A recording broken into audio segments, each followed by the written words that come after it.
Ukraine, Moscou rejette les propositions de l'équipe Trump et fixe ses lignes rouges.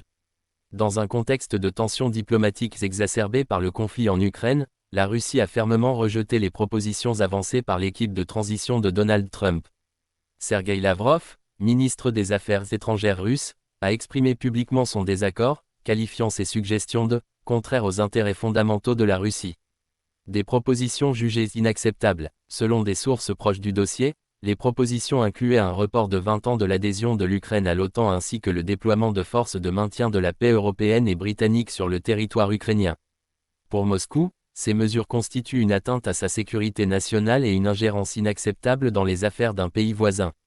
Dans une déclaration officielle, Sergueï Lavrov a souligné que la présence de forces étrangères en Ukraine ne ferait qu'aggraver les tensions et déstabiliser davantage la région. Il a également affirmé que la Russie restait fermement opposée à toute perspective d'intégration de l'Ukraine dans l'OTAN, un point que Moscou considère comme une « ligne rouge infranchissable ». Pas de dialogue officiel avec Washington. Le ministre a également précisé que Moscou n'a reçu aucun signal officiel de la part des États-Unis concernant un règlement de la crise ukrainienne.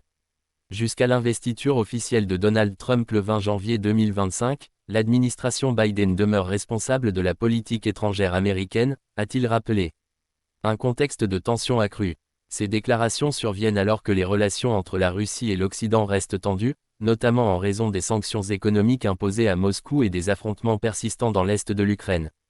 Malgré tout, la Russie continue de plaider pour un règlement négocié du conflit, en insistant sur l'implication des parties locales et le rejet de toute intervention extérieure.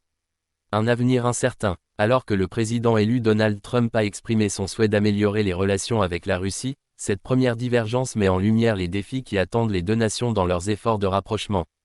Pour l'instant, le Kremlin semble peu disposé à faire des concessions, notamment sur des questions qu'il considère comme vitales pour sa souveraineté et sa sécurité.